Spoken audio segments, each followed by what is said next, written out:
এবং it record the flow rate at brief interval, usually 30 থেকে 300 সেকেন্ডের মধ্যে এটা ইউজুয়ালি মেজার করে। এবং tracing measures flow in relation to volume. আর এখানে যে ডাটাগুলো ইনপুট দেওয়া থাকে সেখানে computer can produce the volume time tracings. এখানে কিন্তু ফ্লোটাকে মেজার করতেছে, কিন্তু ভলিউমটাকে ক্যালকুলেট করতেছে computer from the input data থেকে। এবং it is very lighter, it is portable. এটা একটা সুবিধা হচ্ছে এখানে disposable sensor can be used, এবং এটাতে যেহেতু ডিসপোজেবল সেন্সর ইউজ করা যায় সেখানে risk of cross infection is very less. কন্টামিনেশনের সম্ভাবনা খুবই কম, অর্থাৎ একজন পেশেন্ট থেকে আরেকজন পেশেন্টের মধ্যে contamination of the disease is very less. এখানে ডিসঅ্যাডভান্টেজ হচ্ছে এখানে no real time or hard copy testing, অর্থাৎ আমরা কিন্তু এখানে পুরো সময়ব্যাপী নিচ্ছি না, আমরা নিচ্ছি একটা নির্দিষ্ট সময় সার্টেন টাইমের মধ্যে নিচ্ছি ফ্লোটাকে, এবং পরে এটাকে আমরা ক্যালকুলেট করে নিচ্ছি, তারপরে আমরা কার্ভগুলোকে জেনারেট করছি। এবং এটা আমরা ডিপেন্ড করতেছি ইলেকট্রনিক ইকুইপমেন্টের উপর, অর্থাৎ যেই ডাটাগুলো ওখানে ইনপুট দেওয়া আছে তার থেকে we can find out the tracings. And FEV1 cannot be calculated by hand unless the time indicated in seconds on a flow volume tracings. আমরা কিন্তু ওই ভলিউম স্পাইরোমিটারের মধ্যে FEV1টাকে আমরা সময় দেখে নির্ধারণ করতে পারি, কিন্তু ফ্লো স্পাইরোমিটারের মধ্যে আমরা কিন্তু ফার্স্ট সেকেন্ড ট্রেসিংটা নিয়ে then we can calculate from the input data. এবং আরেকটা অসুবিধা হচ্ছে এটা, it is very difficult to calibrate, এবং এটা খুব ইজিলি এটা ক্যালিব্রেশনটাকে লুজ করে, সেজন্য it needs frequent calibration in compared to the volume spirometer. আমরা কাদের স্পাইরোমিটার করবো আসলে?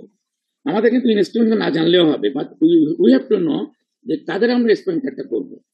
স্পাইরোমিটার কাদের করবো? আমরা অনেকগুলো কারণে করি। একটা হচ্ছে ডায়াগনস্টিক পারপাসে আমরা স্পাইরোমিটার করে থাকি, evaluation of the respiratory symptoms and signs, আমরা দেখি যে measure the effect of the disease on lung function.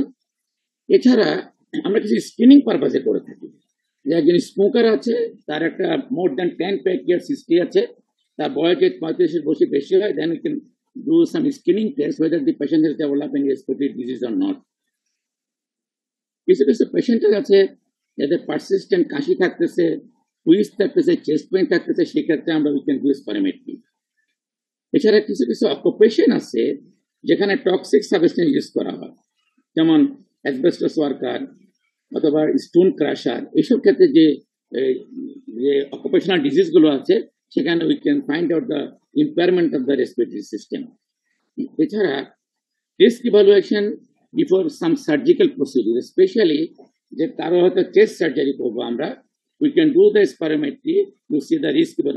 এই পেশেন্টরা যে অ্যানেস্থেসিয়া দিব, তার আফটার অ্যানেস্থেসিয়া তার আউটকামটা কি হবে।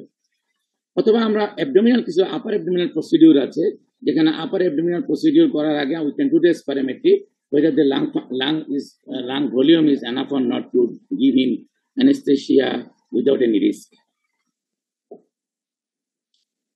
আর আমরা ইন্ডিকেশনস, কিছু ইন্ডিকেশন হচ্ছে যে আমরা severity of the some disease, আমরা যেমন একটা পেশেন্ট অ্যাজমা কতটুকু সিভিয়ার, তার সিওপিডি কতটুকু সিভিয়ার, তার ইন্টারস্টিশিয়াল লাং ডিজিজ কতটুকু severe, you can assess by doing the spirometry. আমরা একটা পেশেন্ট বললো যে ডাক্তার সাহেব আমি কি এক্সারসাইজ করতে পারবো, তার হেলথ অ্যাসেসমেন্টের জন্য we can do the spirometry. এছাড়া ডাইভার যারা আছে, যারা ডাইভিং করে, তাদের অ্যাসেসমেন্ট, ফিটনেস অ্যাসেসমেন্টের জন্য we can do the spirometry. So these are the diagnostic purpose. Then is the monitoring purpose. Monitoringটা হচ্ছে আমরা একটা পেশেন্টকে চিকিৎসা দিলাম, চিকিৎসা দেওয়ার পরে তার লাংটা কতটুকু ইমপ্রুভ করলো, for that reason we can do spirometry, it is called therapeutic intervention. এছাড়া কিছু কিছু ডিজিজ আছে যেখানে in course of time lung function deteriorate করে। So we can easily tell the patient by seeing the previous spirometry record that how quickly his or her lung function is deteriorating, and when the patient will be crippled, respiratory crippled. So we can describe the course of the disease by some disease which affects the lung. কিছু কিছু patient আছে যারা expose to the injurious এজেন্টের জন্য হয়, সেক্ষেত্রে আমরা we can monitor by doing the spirometry. অনেকগুলো ওষুধ আছে যেগুলো লং টাইম পেশেন্ট খায় এবং they affect the lung, specially যেমন অনেকে অ্যামিউডারন খাচ্ছে ফর a long period, অনেকে মেথোট্রেক্সেট খাচ্ছে for a long period, অনেকে নাইট্রিফ্লোরোন খাচ্ছে for a long period. Those who are suffering from the malignancy, they take the oral chemotherapeutic agents. So all these agents causes involvement of the lung parenchyma. So we can monitor, we can do spirometry from when we prescribe the medications, and we can monitor after a certain interval to see whether this drug is affecting lung or not. এছাড়া কিছু disability evaluation আমরা করতে চাই, যে অনেকগুলো patient যারা rehabilitation প্রোগ্রামে join করে তাদেরকে আমরা স্পারমেট্রি করে একটা ইন্ডেক্স দেখি, then after doing rehabilitations we see how far he has recovered after doing rehabilitations. In some industries যেখানে ইন্স্যুরেন্সের ব্যাপার আছে, so worker can claim the insurance, so what are the amount of insurance he will get, so for this purpose actually spirometry can be done. আর কিছু legal reason আছে, same thing, যে একটা patient একটা অকুপেশনাল কিছু disease আছে যেখানে he can sue in the court for the legal reason, he can claim some, he can claim for his health, so in that case spirometry should be done. Public health purpose হচ্ছে যে আমরা কতগুলো survey করে থাকি, যেমন আমরা আমাদের দেশে কতগুলো এজমা পেশেন্ট আছে, কতগুলো সিওপিডি পেশেন্ট আছে, কতগুলো ইন্টারস্টিয়াল লাং ডিজিজের পেশেন্ট আছে, so we can do for this survey we can do the spirometry. আমরা সিওপিডি তে স্পারমেট্রিটা খুব বেশি ইউজ করে থাকি, তার কারণ হচ্ছে আমরা জানি যে COPD is a obstructive airway disease, and nowadays it is called a systemic disease, no longer a respiratory disease, because it affects almost all organs of the body. So it needs to be confirmatory diagnosis of COPD. কারণ patient because the patient কে সারা জীবন ওষুধ খেতে হবে, তার বিভিন্ন organ ধরতে পারে, so for definitive diagnosis of COPD we should do the spirometry, and we can find out the presence of airway obstruction. We can do the staging of the COPD by doing this spirometry, and we can monitor the progression of the COPD, and we can also see the aspect of response to therapy. And there are some situations যেখানে COPD পেশেন্টের একটা giant বুলা হলো, so he may need surgery. একটা COPD পেশেন্টের may need surgery for other reason. So in case of POPD assessment, we should have to do the spirometry. Now, this contraindication spirometry আসলে নাই basically. There is only a few absolute contraindication আছে যেগুলো for the time being, but if the patient recovered from the situation, spirometry can be done. যেমন একটা patient যে haemodynamic unstable হয়, will not do spirometry. একটা পেশেন্টের যদি পালমারি embolism থাকে, definitely will not do spirometry. পেশেন্টের রিসেন্ট নিউমোথোরাক্স আছে, but we can do it after 2 weeks. Then hemocrisis যদি acute stage থাকে, we should not do spirometry. এছাড়া কিছু contagious যেমন tuberculosis আছে, ইনফ্লুয়েঞ্জা আছে, করোনা আছে, এগুলোতে we should not do it because these are contagious disease, so we should not advocate spirometry.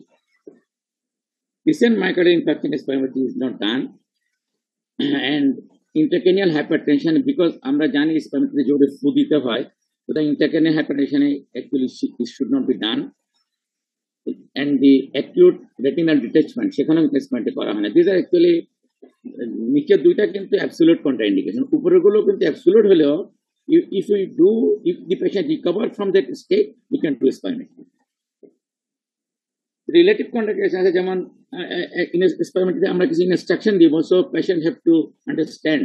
সুতরাং যদি বাচ্চা হয় তাহলে সে দিতে পারবে না, ডিমেনশিয়া পেশেন্টটা দিতে পারবে না, রিসেন্ট যদি থোরাসিক অথবা অ্যাবডোমিনাল সার্জারি হয় তাহলেও কিন্তু করা যাবে না, recent brain, ear, eye, nose, thoracic throat সার্জারিতে আমরা ডিসকারেজ করে থাকি, হাইপারটেনশন ক্রাইসিসে করা যায় না, ডেন্টাল এবং ফেশিয়াল প্রবলেম। তার কারণ হচ্ছে আমরা দেখতে পাবো স্পাইরটি করার সময় যে মাউথ পিসটা থাকে সেটা মুখের মধ্যে দিয়ে দ্যাট শুড বি সিল। সুতরাং if the patient has got the dental problem, facial problem, that cannot be done because he or she cannot hold the mouthpiece. লিমিটেশনসটা কি আসলে স্পাইরোমেট্রি? লিমিটেশনসটা এটাই যে স্পাইরোমেট্রি কিন্তু ইট ইজ নট ডিজিজ স্পেসিফিক, অর্থাৎ এটা spirometry দেখে আমরা বলে দিতে পারবো না যে পেশেন্টের ওই রোগটাই হয়েছে, but we can suspect that patient may have that disease, but we cannot confirm it by spirometry. But it needs some clinical evaluations and some other investigations. এছাড়া কোনো কোনো ক্ষেত্রে দেখা গেল যে it is not sensitive enough to show the abnormalities before extensive and in some cases irreversible damage has been done. অনেক ক্ষেত্রে দেখা গেল যে পেশেন্টের রেডিওলজিক্যালি অনেকটুকু ড্যামেজ হয়ে গেছে, but spirometry is not representative, অর্থাৎ স্পাইরোমেট্রিটা অনেক বেটার, সুতরাং in some case it happens. So this is the limitations of the spirometry. আমরা স্পাইরোমেট্রি বলার আগে আমরা একটু দেখতে পাবো যে লাংয়ের কিছু, আমরা জানি আমাদের ফিজিওলজিক্যাল নলেজ থেকে যে লাংয়ের কিছু ভলিউম অ্যান্ড ক্যাপাসিটিস আছে। This total lung volume contain in the lung at the end of maximum respiration যেটা থাকে, এটাকে আমরা সাবডিভাইড করি into some volume and capacity, অর্থাৎ আমরা যেটুকু বাতাস ম্যাক্সিমাল ইন্সপিরেশনের সময় নিব সেটাকে আমরা ভাগ করে নিই usually some volumes and capacity. লাংয়ে 4টা ভলিউম আছে আপনারা জানেন, এবং দে ডো নট ওভারল্যাপ, এবং they cannot be further divided when added together equal total lung capacities। অর্থাৎ আমরা যখন 4টা লাং ভলিউমকে অ্যাড করব তখন অ্যাকচুয়ালি দিস ইজ দ্য, অর্থাৎ ইট is the it makes the capacities basically. Lung capacity is a subdivision of the total lung volume, that 2 or more 4 basic volumes in the summation of the 2 or more 4 basic volume is the capacities of the lung. এটা একটা tracing আপনারা সবাই জানেন যে এটা হচ্ছে this is the tidal volume, then this is the inspiratory reserve volume, then this is the inspiratory capacity, then হচ্ছে residual volume, this part, this is the functional residual capacity, and this is the total lung capacity. Just a short time একটু describe করছি the tidal volume টা আপনারা সবাই জানেন about 500 ml, inspiratory reserve volume about 300 ml. This is the summations of the tidal volume and the inspiratory reserve volume. এটা 300 ml, expiratory reserve volume হচ্ছে 1000 ml, and residual volume হচ্ছে 1 to 1.2 liter. And these are the lung capacities. এগুলো আমাদের খুব বেশি জানার দরকার নাই, সময় নষ্ট করছি না আমি। This is the total lung capacities. Total lung capacity হচ্ছে residual volume, inspiratory reserve volume, tidal volume, and expiratory reserve volume. আমরা যদি টোটাল লাং ক্যাপাসিটি থেকে রেসিডুয়াল ভলিউমটা বাদ দিই, it means the vital capacity. আমাদের যখন স্পাইরোমেট্রি যখন আমরা করব সেটা কত ইন্ডিসেস আছে, তার কয়েকটা ইন্ডেক্স আমরা যেগুলোকে আমরা হাইলাইট করে দেখার চেষ্টা করি। তার মধ্যে একটা হচ্ছে force expiratory volume in 1 second. It is the volume of air that is expired in the first second of the blow, অর্থাৎ যখনই সে ফু দিবে প্রথম সেকেন্ডে যতটুকু এয়ারটাকে সে এক্সপেল করবে, that is called the FEV1। আর ফোর্স ভাইটাল ক্যাপাসিটি হচ্ছে the volume of air that can be forcibly expelled in one breath, অর্থাৎ একেবারে শেষ পর্যন্ত সে যতটুকু বাতাস ছাড়বে, it is called the force vital capacity. আর হচ্ছে দুটা রেশিও, যে fraction of the expelled air in the first second related to the total volume expel, অর্থাৎ FE1 FBC রেশিওটা কত, এখান থেকে কিন্তু we can calculate whether the patient is suffering from the obstructive lung disease, restrictive lung disease, or mixed obstruction and restriction. এছাড়া spirometry আর কিছু indices আছে, তার মধ্যে একটা হচ্ছে vital capacity, mid expiratory flow rate, force expiratory volume in 6 seconds. এগুলো আমরা in course of আমরা আলোচনা করব। আমরা যখন স্পাইরোমেট্রি করব তখন যে ট্রেসিংটা হবে এটাকে বলা হয় স্পাইরোগ্রাম। স্পাইরোগ্রামটা কয় ধরনের, সাধারণত 4 ধরনের হয়ে থাকে। It could be normal, it could be obstructive, maybe restrictive, and maybe mixed, both obstruction and restriction.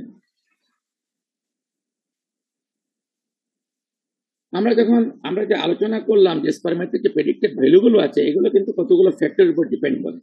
It is affected by the age, height of the individual, sex, ethnic group, lung head, and the altitude. অর্থাৎ আমরা পেশেন্টের বয়স কত, তার উচ্চতা কতটুকু, সে কোন জেন্ডারের, এছাড়া ইথনিক, সে এশিয়ান অথবা নন অন্য গ্রুপ অন্য কিনা, এবার লাং হেলথে তার কেমন আছে, এবং আমরা কোন লেভেলে স্পাইরোমেট্রি করছি, আমরা কি সি লেভেলে করছি না পাহাড়ের উপরে করছি, কোন লেভেলে করছি, তার উপর ডিপেন্ড করে অ্যাকচুয়ালি প্রেডিক্টেড নর্মাল ভ্যালুগুলো। আমাদের যখন আমরা নর্মাল বলি, সেই নর্মালের ক্রাইটেরিয়াটা কি? নর্মালের ক্রাইটেরিয়া হচ্ছে আমরা যখন পেশেন্টটাকে একটা স্পাইরোমেট্রি করলাম এবং পরে তাকে একটা ব্রঙ্কোডাইলেটর দিলাম এবং আবার স্পাইরোমেট্রি করলাম, তখন আমরা দেখতে পাই যে FEV1 more than 80% of the predicted যদি থাকে এবং তারা FVC যদি more than 80% of the predicted এবং দুটো ratio more than 0.7 to 0.8 depending on the age, এই তিনটা জিনিস যদি ক্রাইটেরিয়া যদি ফুলফিল করে তাহলে আমরা বলবো দ্যাট স্পাইরোগ্রাম ইজ দ্য নর্মাল স্পাইরোগ্রাম। এখানে একটা ট্রেসিং আপনারা দেখতে পাচ্ছেন যে নর্মাল একটা ট্রেসিং, যা সি যে FEV1 হচ্ছে 4 লিটার, FVC হচ্ছে তার 5 লিটার এবং রেশিও হচ্ছে 0.8। এটা কিন্তু একটা নর্মাল ট্রেসিং। তো আমরা যখনই এই নর্মালটাকে আমাদের মনে রাখতে হবে, then we can find out যে কোনটা অবস্ট্রাকশন আর কোনটা রেস্ট্রিকশন।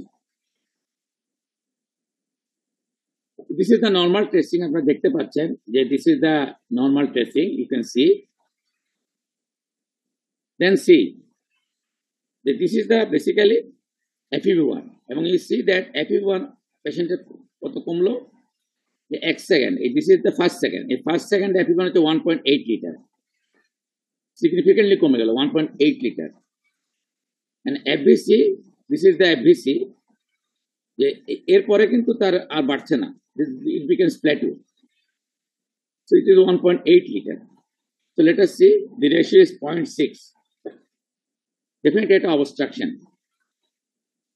Obstructionটা হচ্ছে if the FEV1 FVC ratio is less than 0.7 then it becomes obstruction, and if the FEV1 FVC ratio is more than 0.7 to 0.8 it becomes restricted.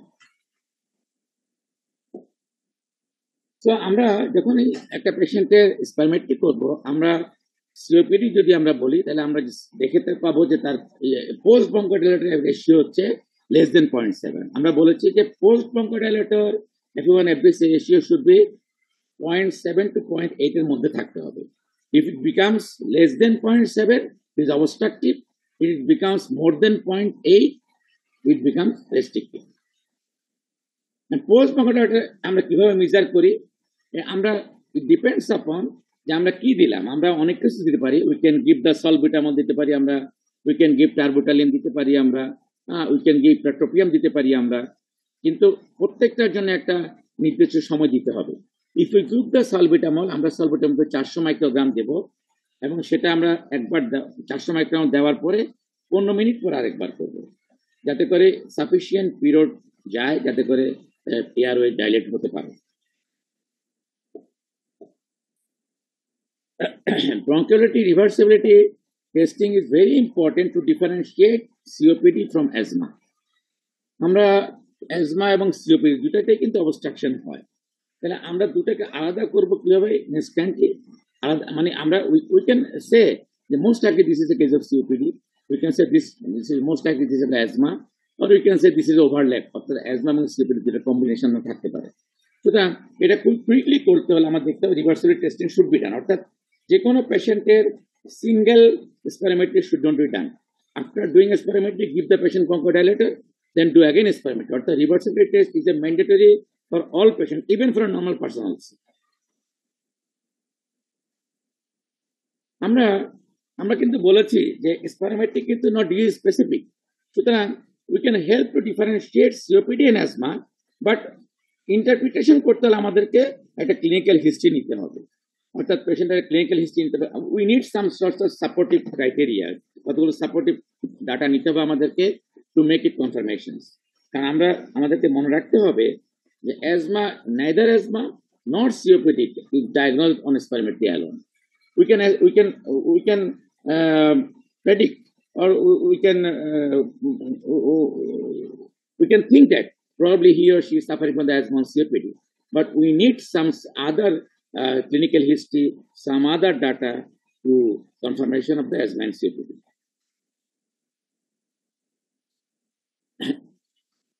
And bronchodilator can be done on the first visit if no diagnosis has been made. And আমরা বলেছি যে এটা করতে হলে আমরা কি টাইপের bronchodilator তার উপর ডিপেন্ড করবে। আমরা একটু একটা ডাটা দেখাচ্ছি। যদি আমরা সালবুটামল দিই তা আমাদের ওয়েটিং পিরিয়ড হচ্ছে 15 মিনিট। যদি আমরা টার্বোটালিন দিই, টার্বোটালিনটা ইট ইজ অলসো ব্রঙ্কোডাইলেটর, সেখানে আমরা 500 মাইক্রোগ্রাম দেব। আর যদি প্রাটোপিয়াম তাহলে 160 মাইক্রোগ্রাম দিব, ভাই স্পেসার দিব, সেই ক্ষেত্রে আমরা 45 minutes we have to wait. সুতরাং which source of bronchodilator আমরা দিব for reversal testing it depends upon the individual, এবং অনেক ক্ষেত্রে দেখা যায় অনেকে হয়তো সালবুটামলে সেন্সিটিভিটি থাকতে পারে, নিলে তার পালপিটেশন হয়, অনেকে ইপ্রাটোপিয়ামে নিলে ড্রাইমাও ডেভেলপ করতে পারে। সুতরাং আমরা পেশেন্টকে জিজ্ঞেস করে then we can give the respective bronchodilator, and this is the waiting period, then we will do again the spirometry. Bronchodilator reversal testing এর জন্য কিছু আমাদের ক্রাইটেরিয়া আছে। সেই ক্রাইটেরিয়া গুলো কি, যে পেশেন্টের ক্লিনিক্যালি স্টেবল থাকতে হবে, অর্থাৎ একটা পেশেন্ট খুব শ্বাসকষ্ট তাকে তো আমরা করতে দেব না, একটা পেশেন্টের রেসপিরেটরি ইনফেকশন আছে তাকে আমরা অবশ্যই করবো না। সুতরাং এছাড়া পেশেন্টের হিস্ট্রি নিতে হবে যে সে 6 ঘন্টার মধ্যে শর্ট অ্যাক্টিং ব্রঙ্কোডিলেটর নেয় নাই, অথবা লং অ্যাক্টিং যারা সালমেটারল নেয় লং অ্যাক্টিং ব্রঙ্কোডিলেটর সেটা মিনিমাম 12 ঘন্টা মধ্যে রাখতে হবে। আমাদের দেশে অনেক পেশেন্ট ওরাল থিওফাইলিন খেয়ে থাকে, সেটা মিনিমাম 24 ঘন্টা বন্ধ রাখতে হবে। সুতরাং to get a proper representative spirometry post-bonded bronchodilator spirometry report, we should have to advise the patient not to take these sorts of bronchodilator in the desired in the mentioned periods. আমরা তো বলেছি যে প্রোটোকলটা কি, এবং অনেক ক্ষেত্রে দুইটাকে একসাথে মিশানো যেতে পারে, এবং মিশিয়ে আমরা we can do the spirometry depending upon that time. এখন ব্রঙ্কোডিলেটর রিভার্সিবল কখন আমরা পজিটিভ বলবো? আমরা পজিটিভ বলার আগে আমাদেরকে দেখতে হবে যে আমরা যে ট্রেসিংটা নিলাম সেটা রিপ্রেজেন্টেটিভ হলো কিনা। আমরা মিনিমাম 2 থেকে 3 বার পেশেন্টকে স্পাইরোমেট্রি করাবো আফটার গিভিং দ্য ব্রঙ্কোডিলেটর, এবং যে ভেরিয়েশনটা হবে সেই ভেরিয়েশনটা থাকতে হবে within 5% and absolute value within 150 ml। অর্থাৎ এই ভেরিয়েশন যদি মোর দেন 5% হয়ে থাকে তাহলে উই ডিসকার্ড দ্যাট ট্রেসিং, অথবা ভেরিয়েশন যদি মোর দেন 150 ml হয় উই ডিসকার্ড দ্যাট ট্রেসিং, অর্থাৎ সেটা প্রপারলি করা হয়নি।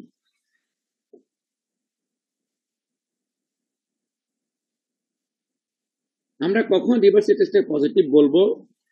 আমরা বলবো যে যদি কারো FEV1টা ইনক্রিজ করে greater than 200 ml and 12% above the pre-bronchiolitis FEV1। এখানে মনে রাখতে হবে দুটা জিনিস, যে FEV1টা absolute value should be more than 200 ml and percentage will be more than 12% of the pre-bronchiolitis FEV1.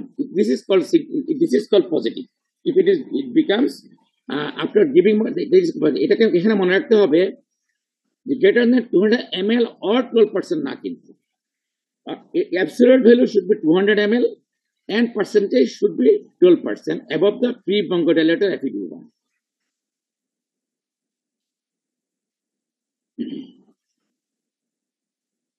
Let us see the restrictive disease. আমাদেরকে মনে রাখতে হবে রেস্ট্রিক্টিভ ডিজিজের ক্রাইটেরিয়া হচ্ছে FEV1 মে বি নর্মাল অথবা মাইল্ডলি রিডিউস, অর্থাৎ আমাদের FEV1টা কোথেকে হচ্ছে, এটা তো ব্রঙ্কো এয়ারওয়ে থেকে হচ্ছে। সুতরাং FEV1টা নর্মালও থাকতে পারে, সামান্য কমতেও পারে, কিন্তু FVC শুড বি রিডিউস এবং it should be less than 80%। FVC অবশ্যই কমবে, FEV1 কমতে পারে নাও কমতে পারে, কিন্তু FVC অবশ্যই কমবে, এবং the ratio of the should be more than 0.7। এটা একটা রেস্ট্রিক্টিভ আপনারা খেয়াল করেন, এটা জাস্ট একটা normal, this is a normal আমরা দেখালাম। FEV1 দেখেন দিস ইজ দ্য FVC কিন্তু সিগনিফিকেন্টলি কমে গেছে, FVC সিগনিফিকেন্টলি কমে গেছে, কিন্তু FEV1 দেখেন খুব বেশি কমা নাই, কিন্তু রেশিও ইজ 0.9, অর্থাৎ ইট ইজ মোর দেন 0.7। আমরা বলেছি যে পেশেন্টের FVC সিগনিফিকেন্টলি কমে যায়, FEV1 নর্মালও থাকতে পারে, কমতেও পারে, but the ratio should be more than 0.7। এখন আমরা কখন মিক্সড অবস্ট্রাকশন রেস্ট্রিকশন বলবো? মিক্সড অবস্ট্রাকশন রেস্ট্রিকশন তখনই হবে যেখানে FEV1ও কমবে, FVCও কমবে এবং রেশিওটা লেস দেন 0.7। আমাদের কিন্তু মনে রাখতে হবে যে অবস্ট্রাকশনে শুধু FEV1 কমে, FVC কমে এবং রেশিও কমে যায়। আবার রেস্ট্রিকশনে FEV1 কমলেও কমতে পারে, না কমতেও পারে, কিন্তু FVC কমবে। কিন্তু যখন মিক্সড হবে অবস্ট্রাকশন রেস্ট্রিকশন সেখানে কিন্তু দুটাই কমবে, FEV1 ও কমবে, FVC ও কমবে এবং রেশিও কমবে। এটা একটা normal tracing restriction. This is the FVC and this is the FEV1. Our ratio is 0.3. Significantly কমেছে, FEV1 ও কমছে, FEV ও কমে, FVC ও কমেছে এবং দুইটা রেশিও কমে যাচ্ছে। একটা জিনিস মনে রাখতে হবে আমাদের যে রেস্ট্রিকটিভ এবং mixed obstructive are very difficult diagnose from this parameter. এই ক্ষেত্রে আমাদেরকে বডি প্ল্যাথিসমোগ্রাফ করতে হবে। আমরা অবস্ট্রাকশনটাকে ইজিলি ক্লাসিফাই করতে পারি ফ্রম দ্য স্পাইরোমেট্রি, রেস্ট্রিকশনটাকে আমরা সামহাউ অ্যাসেস করতে পারি, কিন্তু true restriction and the combination of the restriction is very difficult to diagnose from the simple spirometric testing. সেই ক্ষেত্রে we need total এটাকে বলা হয় আপনার টোটাল পালমারি কমপ্লিট পালমারি ফাংশন টেস্ট, অর্থাৎ বডি প্ল্যাথিসমোগ্রাফ বলা হয় কমপ্লিট পালমারি ফাংশন টেস্ট। সেখান থেকে we can easily find out real restriction and mixed obstructional restriction.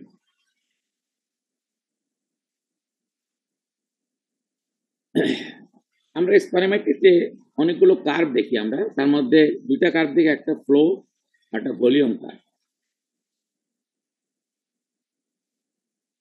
এটা একটা স্পাইরোমেট্রির লুপ, এটা this is the maximum expiratory flow, peak expiratory flow, this is the expirations and this is the inspiration. This is the loop basically. This is the inspiratory part, lower part baseline নিচে তো inspiration, যখন খুব জোরে শ্বাস নেয় সে is the inspiration, এবং this is the peak expiratory flow এবং this is the expiration. এই কমপ্লিট এটাকে বলা হয় রেসপিরেটরি লুপ। আমাদের স্পাইরোমেট্রি করার সময় খেয়াল রাখতে হবে, এই লুপটা প্রপার ওয়েতে হলো কিনা। এই লুপটা দেখেও কিন্তু আমরা বুঝতে পারবো যে পেশেন্ট যে ফুটা দিল সেটা ঠিক মতো দিল কিনা। এখানে কতগুলো ফ্লো ভলিউমের কতগুলো প্যাটার্ন আছে, you can see this is the normal expiratory, this is the obstructive volume reduce. এখানে দেখেন এই অবস্ট্রাকশনে পিক, এটা কিন্তু নর্মাল, আর এখানে কিন্তু পিক ফ্লোটা কমে গেছে, কিন্তু রিডিউসড পিক ফ্লো এবং স্কুপের মতো হয়ে গেছে অবস্ট্রাকশনে। সিভিয়ার অবস্ট্রাকশনে দেখেন ইট বিকামস রেপিড ফল, এটা কিন্তু normal, this is the normal উপরেরটা, নিচেরটা হচ্ছে জাস্ট সাডেন ফল, হ্যাঁ, it is the severe obstruction. রেস্ট্রিকশনে কিন্তু অনেকটা কিন্তু দেখতে অলমোস্ট নর্মালের মতো মনে হয়, কিন্তু দিস ইজ লেস, অর্থাৎ the volume is less. You can see almost normal shape. You can see that this is the volume. This is also volume. Volume is less, but it's almost normal shape restriction.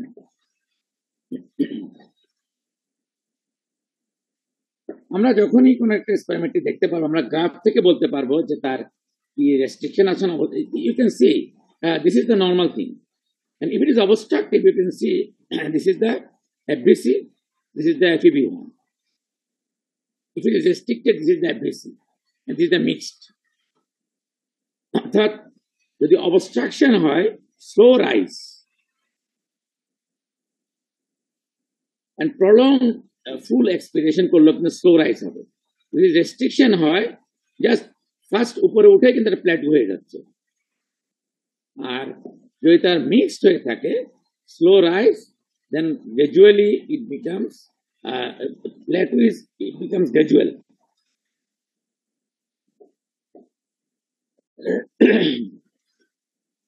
আমাদের spirometry ট্রেসিংটা, আমরা যখন একটা spirometry দেখতে পাবো, আমরা সেই ট্রেসিংটাকে কিভাবে আমরা রিড করবো বেসিক্যালি, সেই জন্য কিন্তু আমাদের এই স্পাইরোমেট্রি এই প্রিভিয়াস রেকর্ড গুলো জানা দরকার আছে, যে আমরা যে ইন্টারপ্রিটেশনটা করবো কিভাবে ইন্টারপ্রিটেশন করবো। আমরা অ্যাকচুয়ালি স্পাইরোমেট্রি কম্পিটেন্ট হতে চিকিৎসা হতে খুবই সময় লাগে না, 3 ঘন্টায় জানা। যদি তার একটু আগে পড়ালেখা থাকে 3 ঘন্টায় জানা to learn the whole session of the spirometry regarding training, how to perform, how to evaluate.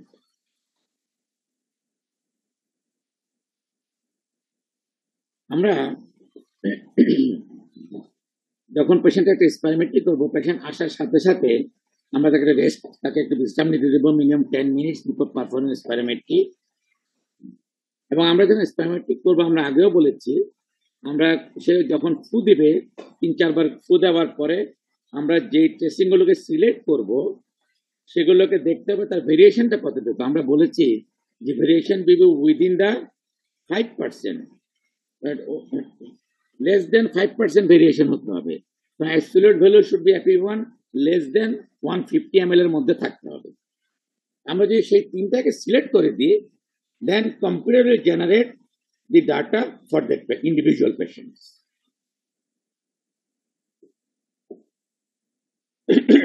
আমাদের যে ওষুধগুলো বন্ধ রাখতে হবে, আমরা বলেছি যে কোন কোন ওষুধগুলো আমরা এক্সপেরিমেন্টটি করার জন্য বন্ধ রাখবো। তার আগে আমরা পেশেন্টকে এক্সপ্লেইন করবো দি প্রসিডিউর, যে পেশেন্টটাকে প্রপার প্রসিডিউরটাকে তাকে এক্সপ্লেইন করবো। এক্সপ্লেইন করার পরে দেখতে হবে সে কমফোর্টেবলি বসতে পারলো কিনা, তারপরে তার যে ক্লোদিংস আছে সেগুলো খুব টাইট কিনা, আর empty the bladder beforehand if needed. এক্সপেরিমেন্টটি করার সময় পেশেন্টকে শিখিয়ে দিতে হবে যাতে সে পুরো ইনস্পিরেট করে। তারপরে তার যে মাউথ পিসটা দিব সেটাকে ভালো করে হোল্ড করে এবং মাউথটাকে ভালো করে সিল করে, তারপরে সে খুব জোরে ছাড়বে এবং পেশেন্টকে এনকারেজ করতে হবে খুব জোরে, দ্রুত এবং তাড়াতাড়ি ছাড়ার জন্য, এবং কন্টিনিউয়াস ব্লো করবে till the lung fills empty. এরপরে অর্থাৎ প্লেটু হয়ে যাবে যাতে করে বাতাস না আসে। আমরা যখন সে করবে ওয়াচ করব তার মাউথটা প্রপার সিল আছে কিনা, ঠিক মতো ব্লো হচ্ছে কিনা, এবং আমরা এট দ্য সেম টাইম মেশিনের দিকে দেখব যে ট্রেসিং ঠিক মতো হচ্ছে কিনা।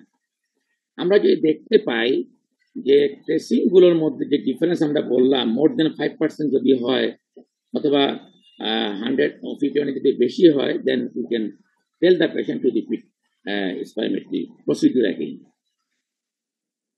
আমরা যখন কোনো এক্সপেরিমেন্টটি করব তখন আমরা ইন্টারপ্রিটেশন আগে আমাদেরকে দেখতে হবে তার FEV1 FVC রেশিওটা কিরকম। আমরা যদি দেখি যে FEV1 FVC লো কিনা, if it is low then we can think that is a case of obstructive defect. If it is not low তাহলে আমাদেরকে দেখতে হবে তার FVC এর অবস্থা কি। তার FVC যদি দেখা যায় যে কমে নাই তাহলে বুঝতে হবে this is the case of normal spirometric results.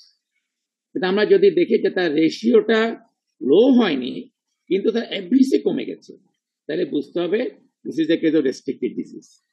খুবই সহজ, এটা ফ্লো চার্টটা খুবই সোজা।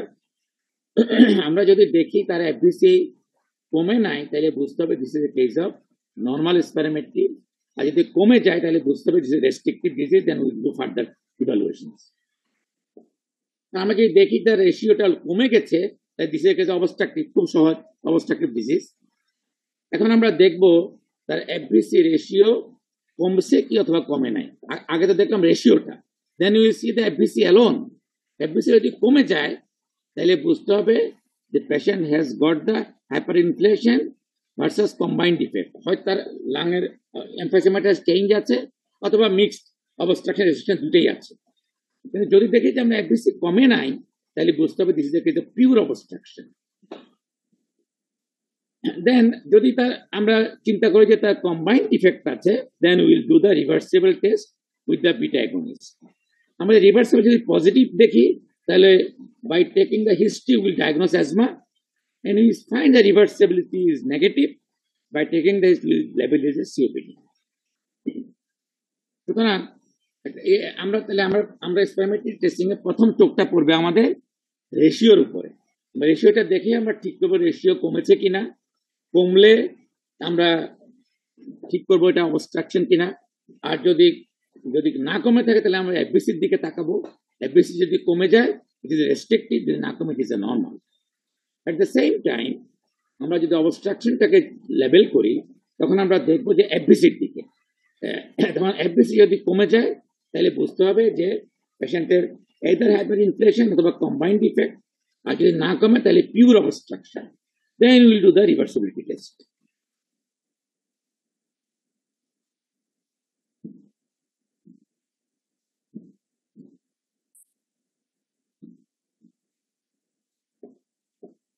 now, to obtain such a result, the preceding inspiration must be maximal, and the forced expiratory volume maneuver must be continued to cessation of flow or when emptying is slowed for at least 6 to 10 seconds. অর্থাৎ আমরা তো বললাম তাকে encourage করবে যাতে সব বাতাসগুলো সে বের করে দেয়।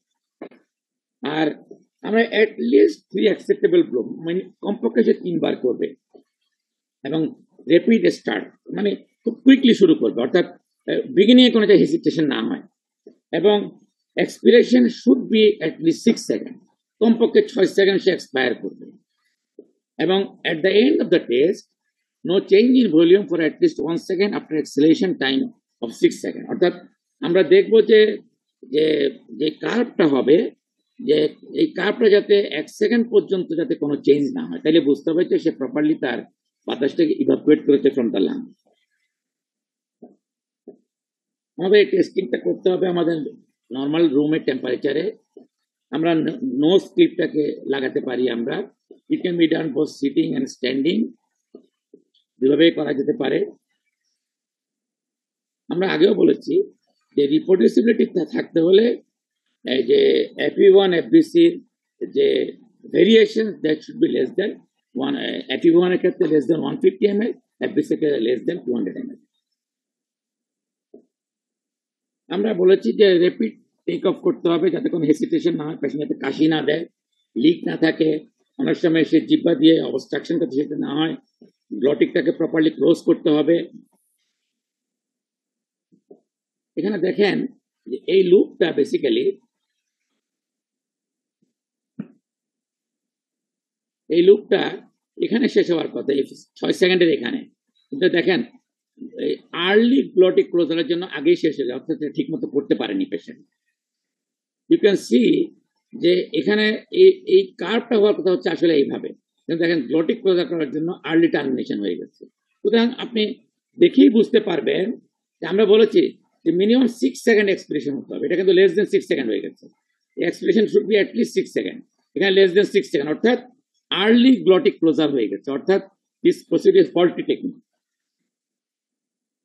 আমরা কোন একটা মেট্রিক করার পরে যদি আমরা দেখে যে এই ক্রাইটেরিয়া গুলো 7টা ক্রাইটেরিয়া আমরা দেখবো, আপনারা এখানে দেখতে পাচ্ছেন 7টা ক্রাইটেরিয়া দেখবো। এই 7টা ক্রাইটেরিয়ার মধ্যে অ্যাটলিস্ট 3টা প্রপারলি যদি করা হয় তাহলে আমরা বলবো যে ইজ অ্যাকসেপ্টেবল। তার মধ্যে এই 3টার মধ্যে একটা তো আমরা বলেছি 5% অর লেস দেন 150 ml, অর্থাৎ পেশেন্টরা ঠিক মতো বুঝেছে কিনা, ইনস্পিরেশন ঠিক মতো করলো কিনা, এক্সপ্রেশন স্মুথ হলো কিনা, ম্যাক্সিমাল ইফোর্ট এক্সপ্রেশন করলো কিনা। এই ক্রাইটেরিয়াগুলো যদি মিট করে তাহলে আমরা বলবো যে প্রসিডিউরটা পেশেন্ট ঠিক মতো করতে পেরেছে। আমাদেরকে মনে রাখতে হবে যে expression should be at least 6 seconds, more than 6 second হতে হবে। আমাদের যদি চিলড্রেনরা হয় লেস দেন 10 ইয়ার্স, তারা কিন্তু 6 সেকেন্ড পর্যন্ত এক্সপায়ার করতে পারে না, সেই জন্য কিন্তু লেস দেন 10 ইয়ার্সে এক্সপেরিমেন্টটি শুড নট বি ডান। আমরা বলেছি যে অ্যাকসেপ্টেবল ক্রাইটেরিয়া কি, ইফ ইট ইজ এই ফুলফিল যদি করে then you can say this is acceptable criteria. এটা একটা এই যে just look at this graph, এই 3টা বার আমরা 3টা পেশেন্ট 3 বার কিন্তু করেছে, দেখেন এই ভেরিয়েশন ইজ লেস দেন 5% এবং অ্যাবসলিউট লেস দেন 150 ml। সুতরাং এই যে এফভিসি, এই এফভিসির যে ভেরিয়েশন লেস দেন যদি 5% হয় এবং যদি তার 6 সেকেন্ড পর্যন্ত যদি সে এক্সপায়ার করে, এক্সেল করে, এবং তার যদি অ্যাবসলিউট লেস দেন 150 ml হয়, then will accept that testing, other will not accept that testing. এক্সপেরিমেন্টটি করতে গেলে patient may feel some sorts of untoward effects, তার মধ্যে একটা তার ফু দেওয়ার পরে একটু হালকা লাগতে পারে, লাইট হেডেড লাগতে পারে, মাথা ধরতে পারে, তার অনেকের ফ্লাশ হইতে পারে, অনেকের ফেইন্টিং হতে পারে, ইউরিনারি ইনকন্টিনেন্স হতে পারে। সেই জন্য কিন্তু রিসেন্ট হার্ট অ্যাটাক অথবা স্ট্রোকের পরে এক্সপেরিমেন্টটি ইজ ইউজুয়ালি অ্যাভয়েডেড। আমাদের কনসিস্টেন্ট ইনকনসিস্টেন্ট রিডিং যদি থাকে পেশেন্টের, সেটা কি কি কারণে হতে পারে? সেটা হতে পারে একটা পেশেন্ট ঠিক মতো ইন্সপায়ার করলো না, ম্যাক্সিমাল এক্সপিরেশন করলো না, ডিলে এক্সপিরেশন করলো, এক্সপিরেশন শর্ট এন্ড হলো, এয়ার লিক হলো, তাহলে তাহলে this are the actually quality control, যেটা আমাকে ঠিক করে দিতে হবে পেশেন্টকে, যে আপনার এক্সপেরিয়েন্স ঠিক মতো হচ্ছে না, আপনি আগেই কিন্তু নিঃশ্বাস ছেড়ে দিয়েছেন 6 সেকেন্ডের আগেই, আপনার বাতাস কিন্তু লিক করছে, হ্যাঁ, অথবা আপনি প্রপারলি ইন্সপায়ার করেন নাই, পুরা বাতাস নেন না, ইন্সপিরেশন ফুললি করতে পারেননি। সুতরাং এগুলো কিন্তু দায়িত্ব হচ্ছে যিনি ইনস্ট্রাকশন দিবে তারই দায়িত্ব পেশেন্টকে বুঝিয়ে বলা, এবং থ্রুআউট দ্য হোল প্রসিডিওর এটাকে এনকারেজ করতে হবে, প্রপারলি অবজার্ভ করতে হবে, অর্থাৎ এই ফল্টি টেকনিক গুলো পেশেন্ট করছে কিনা। আমরা যে সকল কমন প্রবলেম এনকাউন্টার করি তার মধ্যে একটা হচ্ছে ইনকমপ্লিট ব্লো, ওই যে বললাম না জোরে ফু দিতে হবে, অর্থাৎ lack of blast effort during exhalations, starting time may be slow, lip is not sealed properly, patient কাশতে থাকতে পারে, অর্থাৎ ছাড়ার সময় সে এক্সট্রা ব্রিদিং নিয়ে ফেললো, আর একটা শ্বাস নিয়ে ফেললো সে, এবং সে আর্লি গ্লোটার ক্লোজ করে ফেললো, তার পোস্টার ইজ নট প্রপার। আর maintenance of the spirometer is very easy, it needs some calibration. আমরা যদি ক্যালিব্রেশন না করি তাহলে কিন্তু যে রিপ্রেজেন্টেটিভ ডাটা যখন সেখানে আমরা ইনপুট ডাটাগুলো দেব, that will not be representative for that individual, so calibration should be done এবং এটা প্রপারলি সার্ভিসিং করতে হবে অ্যাজ পার আপনার এই ম্যানুয়াল থেকে দেখে আমরা সার্ভিস। এই দেখেন এখানে একটা, this is the normal tracing. এখানে দেখেন পেশেন্ট কিন্তু মাঝখানে একবার নিঃশ্বাস নিয়ে ফেলছে, ভেরিয়েশন হয়ে গেছে কিন্তু, হ্যাঁ, সাস্টেন ইনপুট নাই কিন্তু এখানে একটা ভেরিয়েশন হয়ে গেছে কিন্তু, এবং এখানে দেখেন স্টার্ট স্লো, এখানে স্টার্ট করা ছিল এইখানে, সে কিন্তু এখানে স্টার্ট করেছে slow start, so this is not acceptable. আমরা ট্রেসিং দেখেই বুঝতে পারবো যেটা এটাকে আমরা অ্যাকসেপ্ট করবো কি করবো না। এটা কিন্তু নর্মাল, কিন্তু আনফর্চুনেটলি the পেশেন্টের স্টার্টটা স্লো হয়ে গেছে, যেমন start is slow, look this is the slow start, so this is not acceptable। এখানে কিন্তু দেখেন যে ট্রেসিং ইজ নট প্রপার, সে নিঃশ্বাস মাঝখানে নিঃশ্বাস নিয়েছে ছেড়েছে কয়েকবার, অথবা সে কাশি দিয়েছে, so this is unacceptable tracing। Extra breath নেওয়ার সময় আবার একটা নিঃশ্বাস নিয়ে ফেলেছে, so this is not acceptable। so this is all about actually regarding the first part of the spirometry। thank you very much।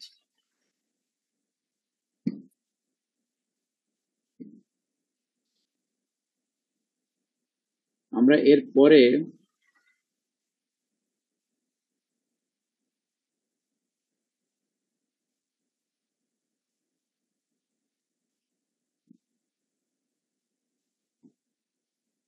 আমাদের আরেকটা পার্ট হচ্ছে, যেটা বলেছি আপনাদেরকে, যে একটা এই পার্টটুকু হচ্ছে বেসিক্যালি ইন্টারেক্টিভ সেশন।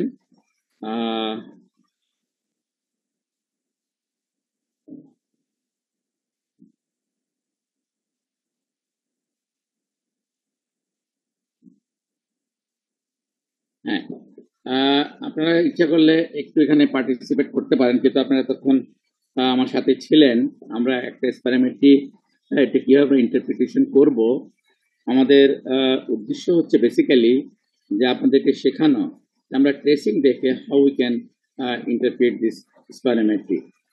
আমার মনে হয় যে এই সেশনের পরে আপনারা সবাই এক্সপেরিমেন্টে এক্সপার্ট হয়ে যাবেন, নো ডাউট, ইনশাল্লাহ। আমি একটা কোশ্চেন আপনাদেরকে থ্রো করতেছি, আপনারা দেখেন যে which of the following is use to diagnose obstructive lung disease. আপনাদের কাছে কি মনে হয়? Total lung capacity, degree of responsiveness to bronchodilators, FEV1 FVC ratio, post expiratory volume in first second, diffusing capacity. আপনারা এতক্ষণ শুনলেন যে কোনটাকে আমরা অবস্ট্রাকটিভ লাং ডিজিজ ডায়াগনোসিসের জন্য ইউজ করব, কি মনে হয় আপনাদের? আপনারা নিজেদেরকে আনমিউট করে আসলে অ্যান্সার দিতে পারবেন, আপনাদের আনমিউট অপশনটা ওপেন আছে।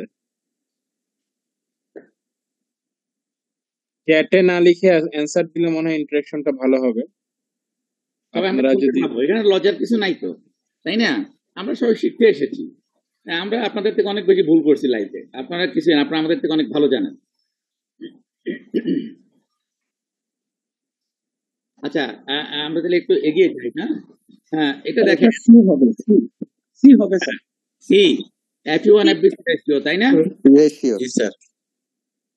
ঠিকই আছে, আপনি শিখে গেছেন FE1 FBC ratio. Thank you. এটা দেখেন, which of the following is used to follow disease severity in COPD? COPD disease severity দেখার জন্য আমরা কি দেখি? ডি। FBC, sir. হ্যাঁ, ডি আর FEV1. Post FEV1। আচ্ছা, তাহলে আমরা দেখি তাহলে কিতে কি আছে। FEV1 আমরা কিন্তু আগেও বলেছি যে আমরা FEV1 এর উপর ডিপেন্ড করে কিন্তু মাইল্ড মডারেট সিভিয়ার সিওপিডি বলি না। সুতরাং FEV1 দেখে কিন্তু আমরা সিভিয়ারিটি বলে থাকি। Diagnosis severity COPD depends on pre bronchodilator value না পোস্ট ব্রঙ্কোডাইলেটর ভ্যালু, কোনটা? এখন post bronchodilator value post post bronchodilator value. Which of the following are used to diagnose restrictive lung disease? Total lung capacity, degree of responsiveness to bronchodilators, FEV1 FBC ratio, forced vital capacity, diffusing capacity. কোনটার জন্য? Post vital capacity. Total lung capacity দুইটাই কিন্তু আমাদের তো total lung capacity তো কমে যায়। আমাদের রেস্ট্রিকশন যখন হয় তখন লাংয়ের ভলিউমটা ছোট হয়ে যায় না, সুতরাং তার টোটাল লাং ক্যাপাসিটিও কমে যায়, ফোর্স ভাইটাল কিছু কমে যায়। তাহলে দুইটাই কিন্তু আমরা যেটা বললাম, আমরা কিন্তু রেস্ট্রিক্টিভ ডিজিজ দেখতে হলে আমাদেরকে কিন্তু প্যারামিটার কিন্তু আমাদেরকে বডি প্যারামিটার করতে হবে।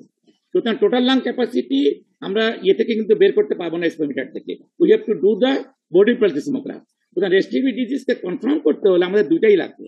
আমরা স্প্যারামিটার থেকে ফোর্স ভাইটাল ক্যাপাসিটি আর বডি প্যারামিটার থেকে টোটাল লাং ক্যাপাসিটি দেখে নিব। আর neuromuscular weakness characteristic reveals which one of the following: increased total lung capacity, reduced maximum voluntary ventilations, increased DLCO, decreased residual volume, increased maximal inspiratory pressure. কোনটা মনে হয় আপনাদের? neuromuscular weakness আমাদের যে মাইস্থেনিয়া Grevy's আছে, আমাদের ডিফারেন্ট নিউরোমাসকুলার ডিজিজ যেগুলো আমাদের চেস্ট ওয়াল ধরে, এগুলো আমরা কি দেখে বলতে পারবো বলুন তো? এটা সি হবে, রিডিউসড ম্যাক্সিমাম ভলান্টারি। আমরা ম্যাক্সিমাম ভলান্টারি, কারণ সে তো তার মাসেল তো উইক, সে তো অনেকক্ষণ পর্যন্ত নিঃশ্বাস দিতে পারবে না। তো তার ম্যাক্সিমাম ভলান্টারি ভেন্টিলেশন দেখে কিন্তু উই ক্যান ফাইন্ড আউট যে পেশেন্টের নিউরোমাসকুলার আছে কি নাই। এটা তো আপনারা এখন শিখে গেছেন। Positive response to bronchitis usually defined as ARB. A and B. C কথা বলছে দুইটাই। FEV1 হচ্ছে গিয়ে increase and increase. আচ্ছা, এখন দেখেন, what are the name of the tracing experiment? কোনটা বলেন তো? Time volume curve, Time volume curve. Flow volume loop, flow volume curve, কোনটা? Flow volume. দুইটাই time volume curve. Time volume curve, একটা flow volume loop. হ্যাঁ, দুটাই। আমরা tracing এ দেখবেন একটা গোল পুরোটা যেটা আসে সেটাকে বলে ফ্লো ভলিউম লুপ, আর পাশে যেটা আসে সেটা হচ্ছে টাইম ভলিউম কার্ভ। কথা বলছেন? এক্সপেরিমেন্টে দুটো ট্রেসিং থাকে, একটা দেখবেন যে একটা লুপের মতো হয়, এটাকে বলে ফ্লো ভলিউম লুপ, ঠিক তার পাশেই থাকে আপনার টাইম ভলিউম কার্ভটা। This is the time volume curve আসলে basically. Mention the name of the parameter of the time volume. Time volume curve আমরা কি কি দেখি? আমরা দেখি FBC, FEV1. আমরা FBC দেখি, FEV1 দেখি, দুটো রেশিও দেখি, এন্ড ফোর্সড এক্সপিরেটরি টাইম দেখি আমরা। আর ফ্লো ভলিউম লুপে আমরা কি দেখি? দেখাই তো যাচ্ছে কি কি দেখি আমরা। আমরা টোটাল লাং ক্যাপাসিটি দেখি, FBC দেখি, PXC ফ্লো দেখি, আর ফোর্সড এক্সপিরেটরি ফ্লো 25 to 75। একটু আমরা এটাতে আসবো যে এই যে PFEF যেটা 25 to 75%, এটা কি বোঝায় এবং এটার সিগনিফিকেন্সটা কি, আমরা একটু পরে এখানে আসবো। এই যে আমরা যে বললাম যে আমরা it is the mean forced expiratory flow between 25 and 75% of the FBC. আমরা যে শ্বাস ছাড়বো ফোর্স ভাইটাল ক্যাপাসিটি, তার 25% তার ফোর্স এক্সপিরেটরি ফ্লোটা কত, তার 50% কত, আর 75% কত। অর্থাৎ এটা আমাদেরকে বলে দেবে যে মিড ফ্লো আর ম্যাক্সিমাম মিড এক্সপিরেটরি ফ্লোটাকে। এবং এটা জাস্ট এই কার্ভ থেকে আমরা এই যেখানে যে এই ফোর্স ভাইটাল ক্যাপাসিটিটা আছে, এই কার্ভ থেকে আমরা ক্যালকুলেট করে নেব। এবং এটা কিন্তু বুঝতে হবে আমাদের আমাদের কিন্তু এই পার্টটুকু স্পারমেট্রি কিন্তু ইফোর্ট ইনডিপেন্ডেন্ট, এটা হচ্ছে ইফোর্ট ডিপেন্ডেন্ট, আর এই পার্টটুকু হচ্ছে effort independent. It is the forced expiratory flow rate during the mid portion of the curve of FBC with effort independent portion of the curve। মনে রাখতে হবে আমাদেরকে স্পারমেট্রির দুইটা পার্ট আছে, একটা হচ্ছে ইফোর্ট ডিপেন্ডেন্ট পার্ট আর একটা হচ্ছে ইফোর্ট ইনডিপেন্ডেন্ট পার্ট। এই যে এই বিগিনিং থেকে শুরু করে এইটুকু হচ্ছে এই পিক পর্যন্ত হচ্ছে ইফোর্ট ডিপেন্ডেন্ট পার্ট, আমি জোরে ফু দিলাম।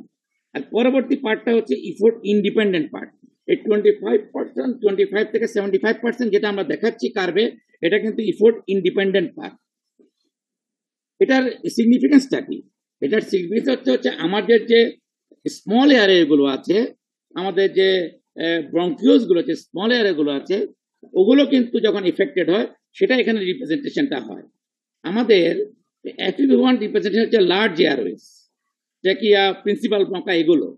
কিন্তু যখন আমরা সাব ডিভিশনে চলে যাব, সেখানে কনস্ট্রিকশন আছে কিনা অথবা সেখানে ন্যারোয়িং আছে কিনা সেটা দেখার জন্য আমাদেরকে এই পার্ট, এই ইফোর্ট ইন্ডিপেন্ডেন্ট পার্ট অর্থাৎ forced expiratory flow of 25 to 75% of the force vital capacity আমাদেরকে দেখতে হবে। হ্যাঁ, আমরা যদি দেখি যে পেশেন্টের FEV1 ভালো আছে, খুব ভালো আছে FEV1, বাট পেশেন্টের forced expiratory flow 25 to 75% কমে গেছে, তাহলে আমাদের বুঝতে পারতে লার্জ এয়ারে ভালো আছে বাট স্মল এয়ারে গুলো এফেক্টেড হয়েছে। আমাদেরকে ইন্টারপ্রিটেশন করার সময় সাবধানে ইন্টারপ্রিটেশন করতে হবে। আমরা বলে দিব না যে পেশেন্ট ভালো আছে, কিন্তু উই ক্যান সে দ্যাট যে আপনার কিন্তু লার্জ এয়ারে খুব ভালো আছে, ডিস্টাল পার্ট গুলোতে অবস্ট্রাকশন আছে, অর্থাৎ তাহলে সেই অবস্থা কি জন্য হতে পারে? মিউকাস সিক্রেশন দিয়ে হতে পারে, তাই না?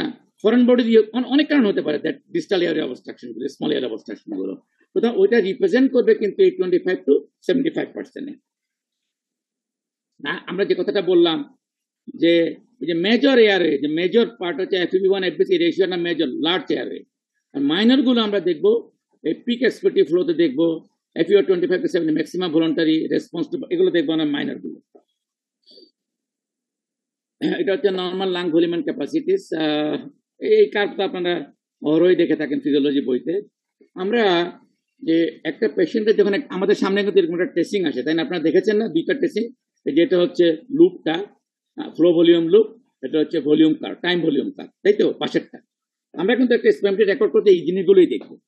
দেখার সময় তাকে দেখতে হবে কি কি দেখবো আমরা আসলে বেসিক্যালি, যে পেশেন্টের বয়সটা ঠিক মতো জায়গা মতো আছে কিনা আমাদেরকে দেখতে হবে, তার জেন্ডার ঠিক মতো আছে কিনা, সেই স্মোকার কিনা, তার হাইট কত, এগুলো হাইটটা নেওয়া হয়েছে কিনা, তার ওয়েটটা নেওয়া হয়েছে কিনা, সেই স্মোকার কিনা, এবং ইথনিসিটিটা কি তার, এই জিনিসগুলো যদি থাকে তাহলে আমরা বুঝবো যে স্প্যামটা প্রপারলি করা হয়েছে। আমরা দেখলাম পেশেন্টের নাম আছে, বয়স নাই, জেন্ডার নাই, হ্যাঁ, তাহলে বুঝতে, হাইটটা ঠিক মতো নেওয়া হয়, তাহলে বুঝতে হবে যে স্প্যামটা ঠিক মতো। অর্থাৎ ইন্টারপ্রিটেশন করার আগে আমাদেরকে এদিকে চোখ ফেলতে হবে। আচ্ছা, তারপর আমরা কি দেখবো? আমরা যে প্যারামিটার গুলো দেখবো, যে কলাম গুলো দেখবো, সে কলামিটার দেখেন প্রথম যে আপনারা দেখেন যে ফার্স্ট যে কলামটা, রেড যে কলামটা দেখেন, এই যে FBC, FE1 ratio, peak expiratory flow, mean, এগুলো সব এই কলামে থাকবে। অর্থাৎ এই জিনিসগুলো আমরা দেখবো। তার পাশেই দেখবেন লেখা আছে ইউনিট। হ্যাঁ, যে ইউনিটগুলো এক্সপ্রেস করা হয় কিভাবে? যে ইউনিটগুলো লিটারে। প্রেডিক্টেড মানে হচ্ছে তার কত হওয়া উচিত, যেমন। তারপরে বেস্ট, অর্থাৎ পেশেন্টের ক্ষেত্রে সে কতটুকু হলো, এটা হচ্ছে পেশেন্টের মেজার্ড ভ্যালু, বেস্ট কতটুকু হলো। দেন এটা কত পার্সেন্ট, প্রেডিক্টেডের কত পার্সেন্ট, অর্থাৎ এই যে প্রেডিক্টেড আর বেস্ট, এটা কত পার্সেন্ট, 107 কত পার্সেন্ট আসলে, কত পার্সেন্ট সে ইমপ্রুভ করলো, কত পার্সেন্ট, এটা আমরা দেখে ফেললাম একবার। তারপরে দেখেন ব্রঙ্কোডাইলেটর দিলাম তাকে, ব্রঙ্কোডাইলেটর দিয়ে আমরা দেখলাম পোস্ট ব্রঙ্কোডাইলেটর প্রেডিক্টেডটা কত আছে সেটা আমরা দেখবো। Then we see that post bronchodilator কতটুকু ইমপ্রুভ করলো, তার কত পার্সেন্ট ইমপ্রুভ করলো পোস্ট ব্রঙ্কোডাইলেটর। তারপরে আমরা দেখবো লাস্টেরটা, যে দুটার মধ্যে কতটুকু ডিফারেন্স হলো, হ্যাঁ, দুটার মধ্যে চেঞ্জ কতটুকু হলো। আমরা যে বললাম না, আমরা যে ব্রঙ্কোডাইলেটর যে বলবো পজিটিভিটি, চেঞ্জটা কতটুকু হলো, দ্যাট ইজ ভেরি ইম্পর্টেন্ট। তো ইন্টারপ্রিটেশন স্টেপ ওয়ানটা কি? স্টেপ ওয়ানটা হচ্ছে যে এই টেস্টটা যে আমি ইন্টারপ্রিটেশন করবো, এটা ইন্টারপ্রিটেবল কিনা। ইন্টারপ্রিটেবল দেখার জন্য আমরা বলেই দিয়েছি what are the criteria for the interpretable. তারপর আমরা দেখবো তার ফ্লো ভলিউম রূপটা ঠিক আছে কিনা, তার টাইম ভলিউম কার্ভটা ঠিক আছে, অর্থাৎ আমার কাছে ইন্টারপ্রিটেশন করার আগে যে লুপগুলো অ্যাকসেপ্টেবল মনে হলো কিনা। স্টেপ 2টা হচ্ছে যে পোস্ট ব্রঙ্কোডাইলেটর যে রেশিওটা আছে সেটা প্রপারলি করা হলো কিনা, অর্থাৎ প্রেডিক্টেড ভ্যালু কত পার্সেন্ট আসলে আমরা দেখবো। স্টেপ 3টা হচ্ছে যে আমরা দেখবো যে অ্যাবসলিউট ভ্যালু এবং পার্সেন্টেজের মধ্যে কতটুকু চেঞ্জ হলো। আমরা বলেছি কিন্তু যে 5% অথবা 150 ml এর বেশি কম কিনা। তাহলে স্টেপ 1, 2, 3 এই তিনটা যদি ক্রাইটেরিয়া যদি ফুলফিল করে, then will go to look at the post bronchodilator FEV1 predicted value কত পার্সেন্ট আছে। তারপরে আমরা ওখান থেকে আমরা ড্র করবো। এই স্টেপ 1, 2, 3 দেখার উদ্দেশ্য হচ্ছে যে এই ট্রেসিংটা ইন্টারপ্রিটেশন করার সুযোগ আছে কিনা। যদি না হয়তো বলবো যে এটা প্রপারলি করা হয় না, I will not do this interpretation for this tracings. তারপর আমরা দেখবো যার ব্রঙ্কোডাইলেটর কত, তারপর then will do the comment. Step 5 হচ্ছে যে আমরা প্রেডিক্টেবল কত পার্সেন্ট হলো, কত চেঞ্জ হলো। তারপরে ফাইনালি দেখতে পারবো আমরা যে বললাম যে তার FEV1 নর্মাল, কিন্তু তার 25 to 70% দেখলাম যে আসলে কমে গেছে তার। হ্যাঁ, আমাদের কিন্তু এই সবগুলো স্টেপ দেখতে হবে। দেখার পরে তারপরে আমরা ঠিক করব যে এই পেশেন্টের অবস্ট্রাকশন আছে না রেস্ট্রিকশন আছে। তাহলে অবস্ট্রাকশন এবং রেস্ট্রিকশন গুলো আমরা কিভাবে মানে লেবেল করি। আমরা যদি অ্যাজমার ক্ষেত্রে আমরা একটা রুল হচ্ছে 60 to 80, যে মোর দেন 80, 60 to 80, লেস দেন 60, তাহলে মাইল্ড, মডারেট, সিভিয়ার আমরা ক্লাসিফাই করতে পারি। আর সিওপিডির ক্ষেত্রে হচ্ছে 30, 40 and 80, more than 80, 50 to 80, 30 to 50, less than 30, এটাকে আমরা কিন্তু মাইল্ড, মডারেট, সিভিয়ার, বেসিভার। এখন তো আর মাইল্ড, মডারেট, সিভিয়ার বলে আবার এখন আবার স্টেজিং করা হয়, সেটা আমরা হয়তো পরে একসময় ডিসকাস করব।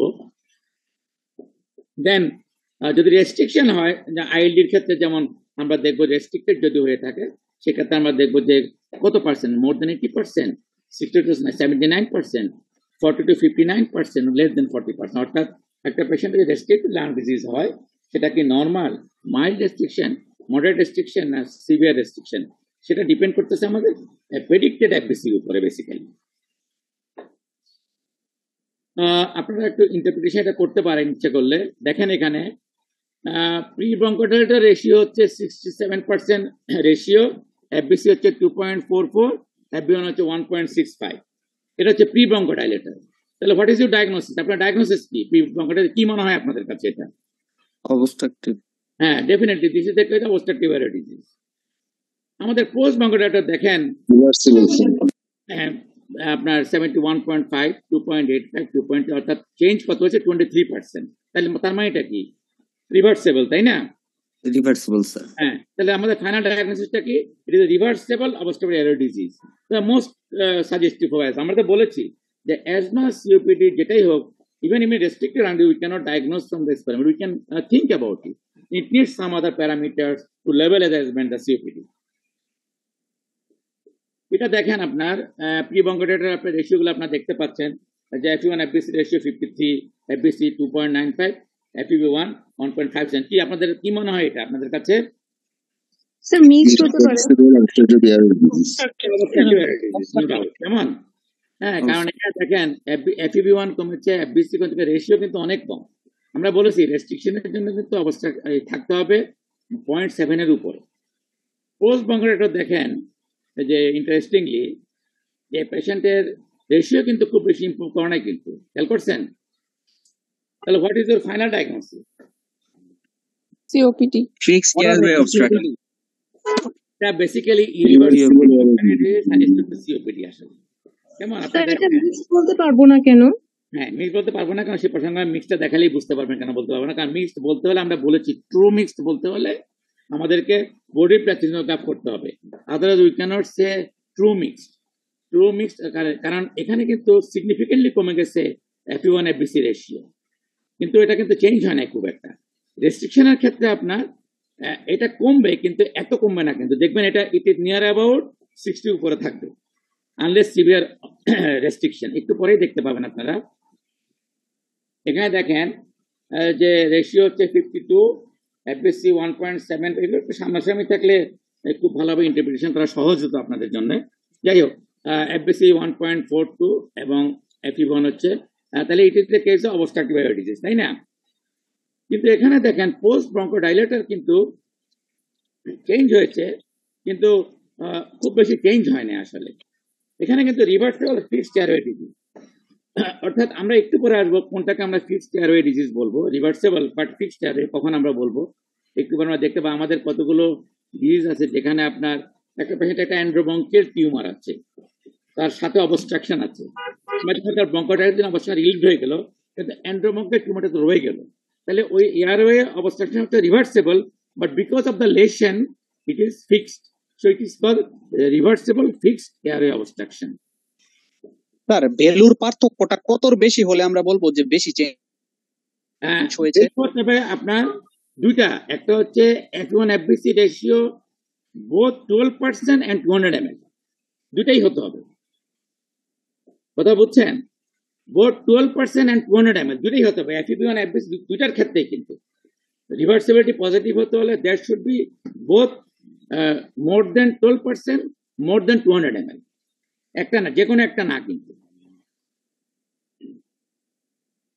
এটা দেখেন প্রি ব্রঙ্কোডাইলেটর 64%, FBC 3। আগেরটা বলতে স্যার বুঝি না স্যার, এক মিনিট, রিভার্সিবল ফিক্সড এয়ারওয়ে অবস্ট্রাকশনটা এটা হ্যাঁ ফিক্সড এয়ারওয়ে আমরা দেখাবো, আপনাকে বললাম স্যার মানে ব্রঙ্কে পরেই দেখাবো। What is your diagnosis? এটা ডেফিনেটলি Obstructive. ডেফিনেটলি। যেমন পোস্ট ব্রঙ্কোডাইলেটর দেখেন খুব বেশি চেঞ্জ হয় না, কিন্তু রেশিও খুব বেশি চেঞ্জ হয় না। দেখেন রেশিও গুলোর দিকে তাকান, যদি আমরা এখন খুব একটা ক্যালকুলেট করতেছি না, বাট রেশিওর দিকে তাকান, এটা খুব বেশি চেঞ্জ হয় না। সো আমাদের final reversible fixed airway obstruction. এখানে দেখেন 113 হয়ে গেছে, এটা ছিল 92, আর এটা হচ্ছে 85। এখানে এটা হচ্ছে মিক্সড অ্যাকচুয়ালি বেসিক্যালি। আপনি দেখেন কোনটা বেশি ইমপ্রুভ করছে, FEV1 আর FBC, অর্থাৎ তার দুইটাই আছে ওভারল্যাপ। অ্যাজমা এবং সিওডি ওভারল্যাপ হলে আপনার সেখানে আমরা অবস্ট্রাকশন পাবো ইনিশিয়ালি, যখন ইমপ্রুভ করবে তখন দুটাই ইমপ্রুভ করবে। এখানে দেখেন দুটাতেই কিন্তু মোর দেন 12%। আমরা বলেছি না যে অ্যাবসোলিউট ভ্যালু ইমপ্রুভ করছে, পার্সেন্ট দুটাতেই FEV1 ইমপ্রুভ করছে মোর দেন 12%, FBC ইমপ্রুভ করছে মোর দেন, দুটাই সিগনিফিকেন্টলি ইমপ্রুভ করছে। অর্থাৎ এই পেশেন্টের মিক্সড ডিজিজ, অর্থাৎ তার অ্যাজমাও আছে, সিওপিডি আছে, ওভারল্যাপ। তবে ট্রু অ্যাজমা এবং সিওপিডি ওভারল্যাপ ডায়াগনোসিস করতে হলে আমাদেরকে আরো কিছু ইনপুট লাগবে। আমরা এখান থেকে বলতে পারবো this could be case of mixed asthma COPD overlap, but truly বলতে হলে you need some other data.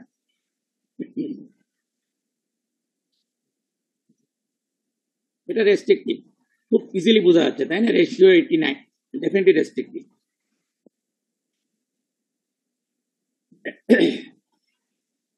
তো দেখেন এই যে আমরা ব্রঙ্কোডাইলেটর দিলাম, কিন্তু খুব একটা ইমপ্রুভমেন্ট হয় নাই। কিন্তু লুক এট দিস, তাহলে it is a case of restricted lung disease. Restricted lung ডিজিজে ব্রঙ্কোডাইলেটর দিলে কোনো ইমপ্রুভমেন্টই হবে না, কিন্তু যেগুলো পার্শিয়ালি ইমপ্রুভ করবে সেগুলোতে বুঝতে হবে মিক্সড, হ্যাঁ, অর্থাৎ বোথ অবস্ট্রাকশন। আমরা একটু পরেই যাব কোনটাতে মিক্সড রেস্ট্রিকশন অবস্ট্রাকশন আসে। এখানে দেখেন পোস্ট ব্রঙ্কোডাইলেটর হচ্ছে 84, হ্যাঁ এটা ডেফিনেটলি আপনার রেস্ট্রিকটিভ, তাই তো? It is a case of either normal অথবা রেস্ট্রিকশন, তাই তো? পোস্ট ব্রঙ্কোডাইলেটর দেখেন একটা ইন্টারেস্টিং জিনিস এখানে দেখেন, আমরা বলেছি আমাদের FEV1 FBC রেশিও এটা হয় নর্মাল হবে, না হয়তো রেস্ট্রিকশন হতে পারে।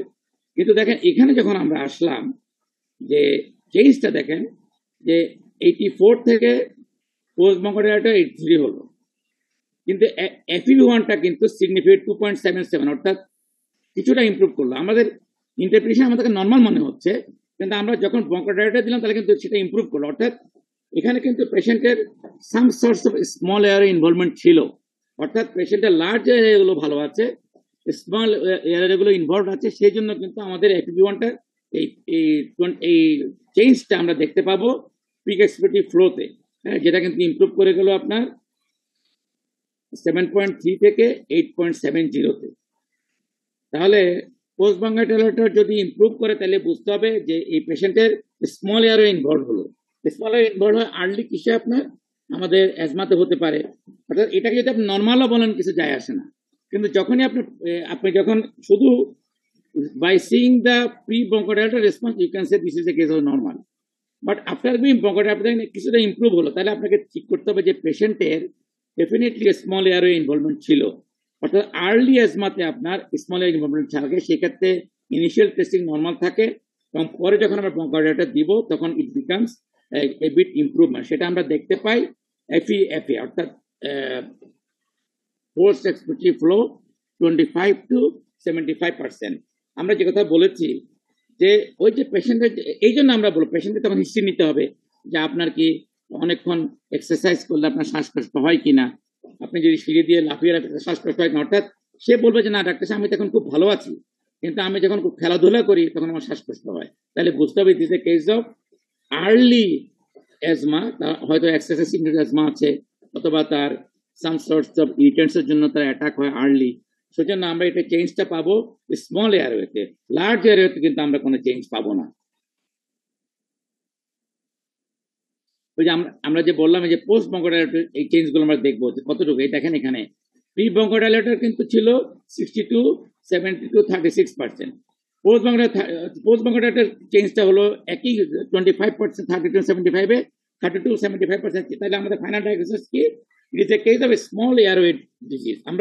আমরা যে বললাম যে আর্লি অ্যাজমাটিক পেশেন্টে স্মল এয়ার ইনভলভ হয়, লার্জ ইনভলভ হয় না, কিন্তু বিকজ অফ দ্য থিক সিক্রেশনের কারণে, বিকজ অফ দ্য মিউসিনাস সিক্রেশনের কারণে স্মল এয়ার এগুলো ইনভলভ হয়, লার্জ এয়ার ইনভলভ হয় না। কিন্তু সেই জন্য আমাদের দেখতে হবে, আমরা যে বললাম আমরা যখন স্পাইরোমেট্রিক টেস্টিং নর্মাল পাবো, then we look at the peak expiratory flow at 25, 30 and 75% of the forced vital capacity।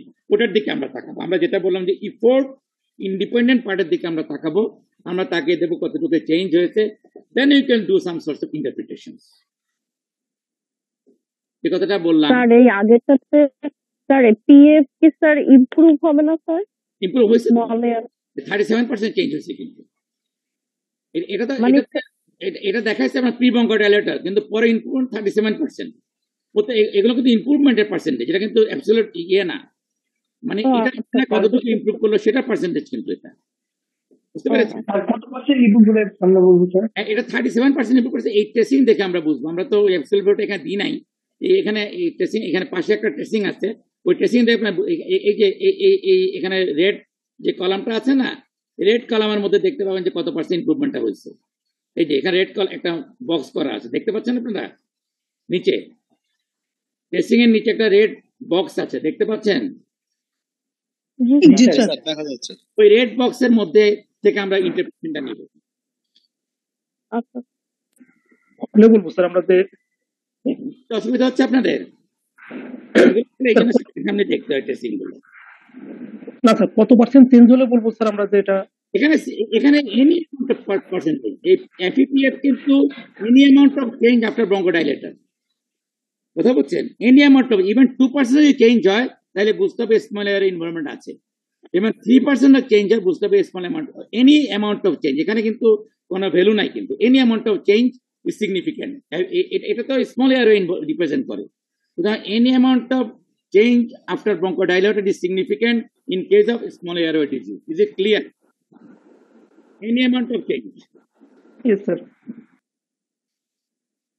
এখানে দেখেন যে আমরা যে একটা কথা বলেছিলাম না, ফিক্সড, এখানে দেখেন ভোকাল কর্ড প্যারালাইসিস, তাই না? তাহলে ভোকাল কর্ড একটা ভোকাল কর্ড তো বন্ধ হবে না, তাহলে তার ফিক্সড একটা অবস্ট্রাকশন থেকে যাবে, রেস্ট্রিকশন থেকে যাবে। কিন্তু এই যে ইউনিলাটারাল বাইলেটারাল ভোকাল প্যারালাইসিস যদি হয়, সেখান থেকে তো আমরা কি পাবো? এই ধরনের একটা লুপ পাবো আমরা। Look at this loop. এই লুপটা হচ্ছে not like the proper loop যেটা আমরা এতক্ষণ দেখেছি। যে কথাটা বলেছিলাম আপনাদেরকে, এই যে একটা পেশেন্টের একটা এন্ডোব্রঙ্কিয়াল গ্রোথ আছে, তাহলে এই ক্ষেত্রে তার যদি অ্যাজমা থাকে তত ব্রঙ্কোস্পাজম হবে। আমরা যদি ব্রঙ্কোডাইলেটর দিই তখন এয়ারওয়েটা ডাইলেট করবে, কিন্তু একটা ফিক্সড অবস্ট্রাকশন থেকে যাবে বিকজ অফ দিস এন্ডোব্রঙ্কিয়াল লেশনের কারণে। Is it clear to you? যেমন একটা ফিক্সড অবস্ট্রাকশন থেকে যাবে, তো সেখানে reversible airway with fixed obstruction, এটাও রিভার্সেবল এয়ারওয়ে ফিক্সড অবস্ট্রাকশন, কিন্তু তখন এর লুপটা হবে এরকম। এটা হচ্ছে একটা নর্মাল লুপ, আপনারা দেখতে পাই this is a normal loop, this is early small airway obstruction. Look at this. এই যে আমরা বললাম যে চেঞ্জটা হবে এখানে, এখানে না, কিন্তু দেখেন পিকটা কিন্তু ঠিক আছে, peak is normal, but the change is in the FEF 25, 50 and 75%. এইখানে এটা হচ্ছে chronic obstructive disease. Peak is normal but sudden obstruction. এটা হচ্ছে fixed large obstruction loop, দেখতে এরকম হবে। একটা variable extra thoracic large airway obstruction. Extra thoracic মানে হচ্ছে থোরাক্সের বাইরে, অর্থাৎ পেশেন্টের আপনার মেডিসিনাল যদি কম্প্রেশন থাকে লার্জ এয়ারে টেকিয়াতে যদি প্রেশার দেয়, দেন এক্সট্রা থোরাসিক দিস আর রেস্ট্রিক্টেড ডিজিজের লুপ।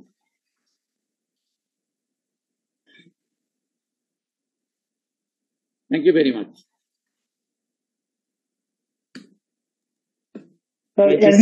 ওভারল্যাপটা স্যার যদি একটু দেখেন স্যার। হ্যাঁ বলেন তো একটু।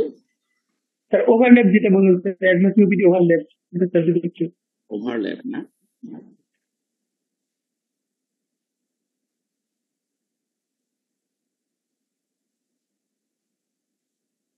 এই ওভারল্যাপের জিনিসটা দেখেন, এটা দ্য প্রি ব্রঙ্কোডাইলেটর রেজাল্ট। এটা আমাদের এটা আমরা এখান থেকে রেশিও হচ্ছে 64, definitely obstruction no doubt, FVC 3.50, 1.96। আমরা যখন আপনার ব্রঙ্কোডাইলেটর দিলাম তখন দেখেন রেশিও হলো 60, রেশিওটা কিন্তু একটু বেড়ে গেল, কমে গেল কিন্তু অবস্থা। আর কিন্তু at the same time FBC কিন্তু ইমপ্রুভ করে গেল, দেখেন 113%, ওটা হচ্ছে 92, এটা হচ্ছে 113%। আর এফবিসিও কিন্তু ইমপ্রুভ করলো, 73 থেকে 85 হয়ে গেল কিন্তু তার, কিন্তু রেশিও ইমপ্রুভ করলো না। সুতরাং এখানে কিন্তু একটা অ্যাজমা সিভির দুটার মিক্সচার যখন থাকবে তখন দুইটাই বাড়বে, আমাদের এফবিসিও বাড়বে। আমরা বলেছি যে শুধু যদি FEV1 বাড়ে, সহজ কথা একেবারে, FEV1 বাড়লে অবস্ট্রাকশন, এফবিসি কমলে রেস্ট্রিকশন, সরি FEV1 কমলে অবস্ট্রাকশন, এফবিসি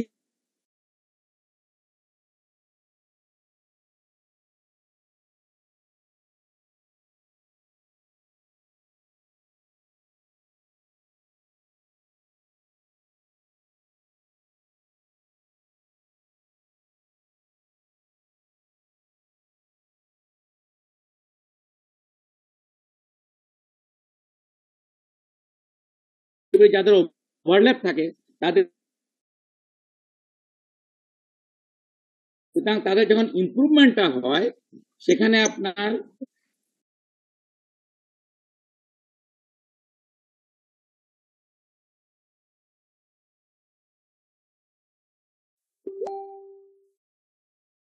পাবো। অর্থাৎ এফবিসি দেখেন এখানে ইমপ্রুভ করেছে 113%, FEV1 ইমপ্রুভ করেছে। এখানে অ্যাজমা পেশেন্ট আছে, সিওপিডিও আছে। তবে অ্যাজমা সিওপিডি দুটাকে ওভারল্যাপ কনফার্ম করতে হলে we have to do some other প্যারা। আমাদের এখানে আরেকটা জিনিস করতে হবে, we should have to do the HRCT scan chest. একদম 100% কনফার্ম করতে হলে একটা HRCT স্ক্যান চেস্ট করতে হবে। At the same time, we have to do the body plethysmography. আসসালামু আলাইকুম স্যার, আমার একটা কোশ্চেন ছিল যে FEV1 বাই এফবিসি রেশিওটা কতর বেশি হলে, কি কত বেশি হলে রেস্ট্রিকটিভ বলবো? রেস্ট্রিকশন বলবো more than 0.8, more than 0.8, 0.7 to 0.8 তো হচ্ছে আমাদের নরমাল।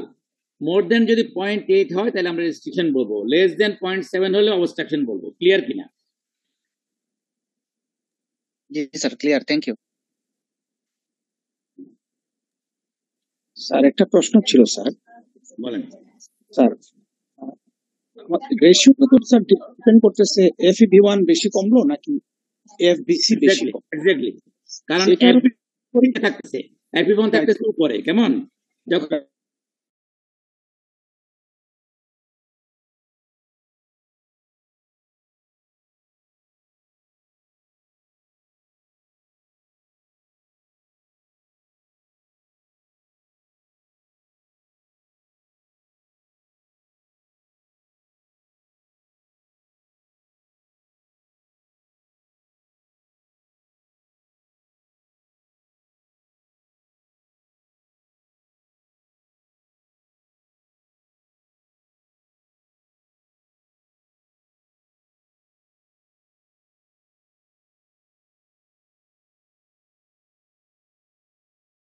আমরা বের করতে পারবো না ট্রু মিক্স হ্যাঁ হ্যাঁ true restriction you cannot interpret it from the spirometry. You should have to do the body plethysmography. বললাম না এই কথাটা? রাইট স্যার হ্যাঁ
ভ্যালু এরপরে যখন পেশেন্ট ফু দিবে সেটা হচ্ছে মিজার্ড ভ্যালু অর্থাৎ পেশেন্টের মিজার্ড হচ্ছে এত তারপরে মেশিন ক্যালকুলেট করবে যে এই মিজার্ডটা প্রেডিক্টেডের কত পার্সেন্ট বুঝতে পেরেছেন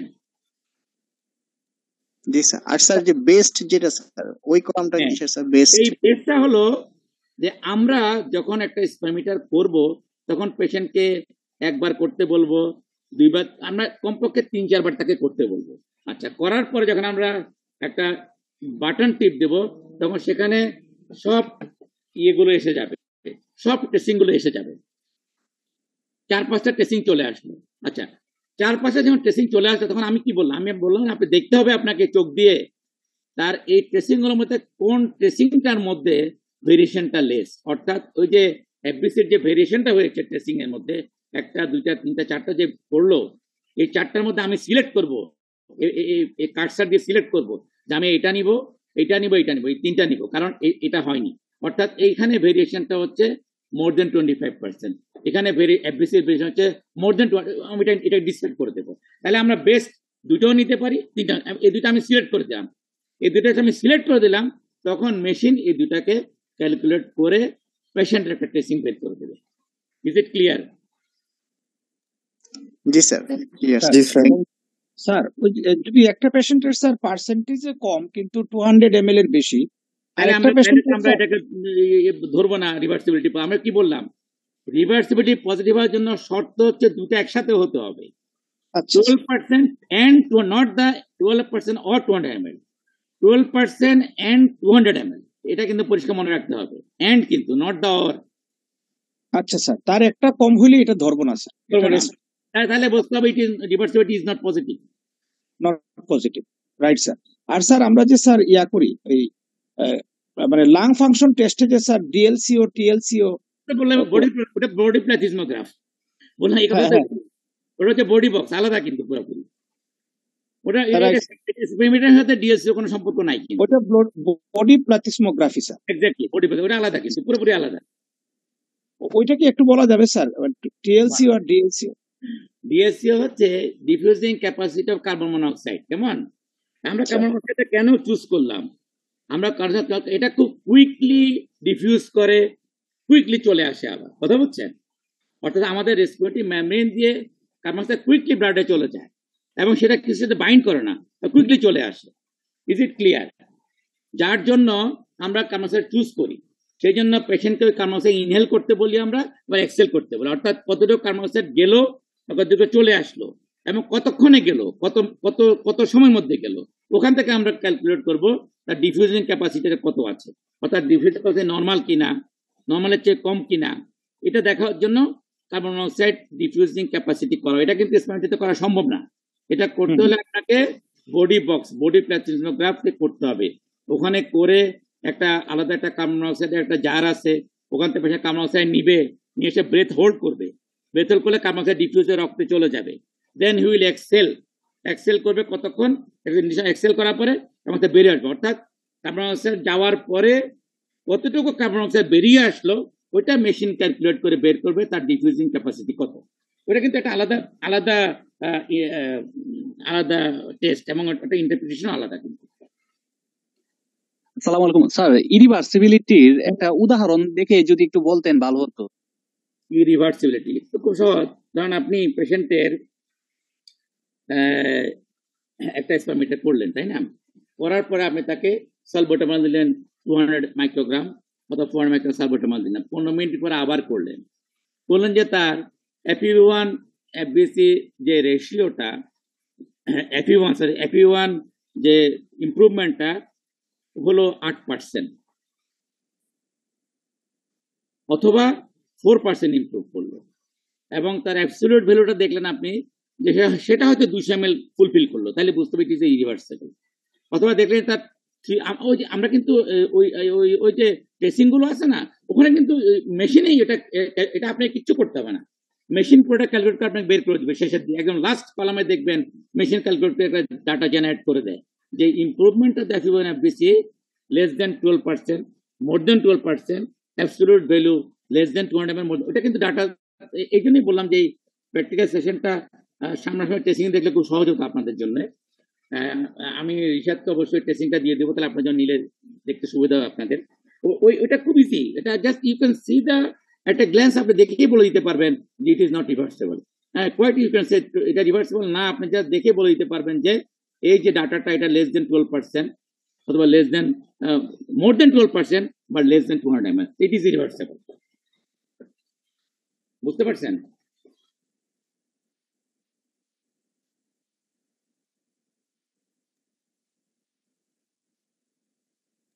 আসসালাম স্যার। স্যার যে পেশেন্ট স্যার মানে অ্যাজমা হিসেবে ট্রিটমেন্ট পাচ্ছে স্যার, স্টেবল পেশেন্ট, ওই পেশেন্টদের কি স্যার আমরা স্পাইরোমেট্রি করবো স্যার? এটা কোনো আলাদা কোনো ভ্যালু দিবে স্যার স্পাইরোমেট্রি করলে? হ্যাঁ, ভ্যালু দিবে কি যেন আমি আপনাকে বলি। একটা পেশেন্টকে আমরা চিকিৎসা দিলাম, কেমন চিকিৎসা দেওয়ার পরে আমরা 6 সপ্তাহ পরে তার বিগিনিং একটা স্পাইরোমিটার করলাম, চিকিৎসা দেওয়ার পরে 6 সপ্তাহ পরে স্পারমিটার করলাম, তাহলে আমরা দেখতে পাবো তার এয়ারওয়েটা নর্মাল হয়ে গেল কিনা। যদি এয়ারওয়ে নর্মাল না হয় তাহলে আমার বুঝতে হবে আমার চিকিৎসাটা অপটিমাম হচ্ছে না। ওখান থেকে ডাটা দেখে আমি বুঝবো তার অবস্থাটা কোন জায়গায়, তাকে লার্জ এয়ারওয়েতে নাকি স্মল এয়ারওয়েতে, তাহলে আমাকে কোন ওষুধটা বাড়াতে হবে। দ্যাট ইজ দ্য রিজন আমরা করবো। আমি বললাম না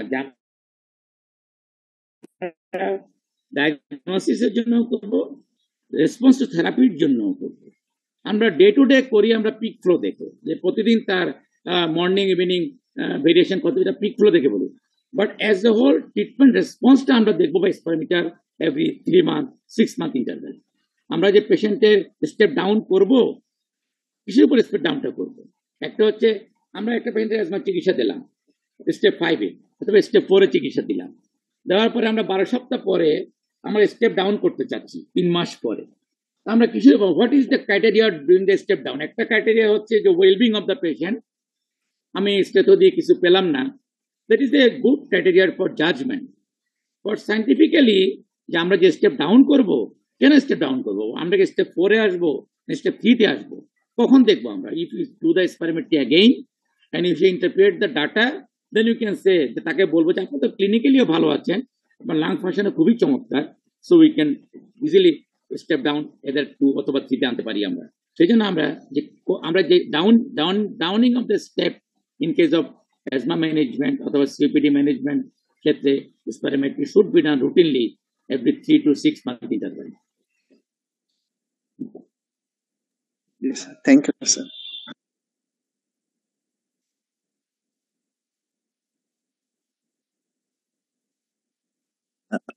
আসসালামু আলাইকুম স্যার। হ্যালো, আসসালামু আলাইকুম। শোনা যাচ্ছে স্যার? হ্যাঁ, শোনা যাচ্ছে। Thank you sir for your wonderful presentation. এটা খুবই ভালো একটা প্রেজেন্টেশন স্যার। আমার একটা কোশ্চেন ছিল স্যার, ওই যে অ্যাজমা ডায়াগনোসিস ক্ষেত্রে এফপিএনও যে আমরা করি বা অনেক সময় করা লাগে, করি না, কিন্তু কেন করি জানেন? করি to see the airway inflammation, degree of airway inflammation, not the diagnosis of asthma. এটা মনে রাখবেন কিন্তু। Is done to see the airway inflammations, whether it is eosinophilic or neutrophilic. If it is eosinophilic, then airway become inflamed, FeNO become positive in different titer. If it is neutrophilic asthma, airway is not that much inflamed, FeNO may be negative. So whether the patient is responsive to steroid or not, এটাকে determine করার জন্য FeNO করি, not to diagnose asthma. কিন্তু এটা মিসইন্টারপ্রিটেশন করবেন না, বুঝছেন? আচ্ছা sir, thank you. FeNO is done to see the degree of airway inflammations and to see the degree of steroid responsive or not. That is FeNO is done. Okay sir, thank you so much sir. এটা confusion ছিল sir. ওকে।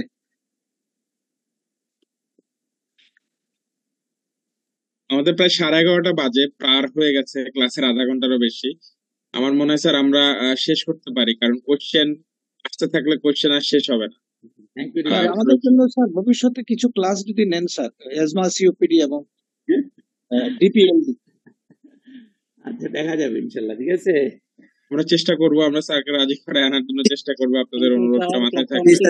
ডিপিএলডি নিলে খুবই ভালো হবে sir. ডিপিএলডিটা আসলে ডিপিএলডি আমাদের বেশি প্রয়োজন স্যার। জি স্যার, এটা যদি আপনি দেন স্যার তাহলে খুবই ভালো হবে স্যার। Thank you. ঠিক আছে, আমি নোট রাখলাম। আমরা স্যারের সাথে পরে যোগাযোগ করবো। সামনে তো আপনাদের পরীক্ষা, এখন আপনারা পরীক্ষার প্রিপারেশন নেবেন। হয়তো নেক্সট সিজনে আমরা চেষ্টা করবো। Good luck. আমার কিছু ভুল হয়ে থাকলে ক্ষমা করে দেবেন, যদি বুঝতে না পারেন তাড়াহুড়ো করে থেকে তাও ক্ষমা করে দেবেন, কারণ আমি এত বড় ক্লাস আসলে এত সময়ের মধ্যে নেওয়া খুব ডিফিকাল্ট। আমি চেষ্টা করছি ইজিলি অ্যাকোমোডেট করার জন্য। Thank you very much. Thank you sir আমাদের সময় দেওয়ার জন্য। নভিস্তা ফার্মাসিউটিক্যালকে অনেক ধন্যবাদ। আপনারা যারা ক্লাসে পার্টিসিপেট করেছেন তাদেরকে অনেক ধন্যবাদ। Thank you.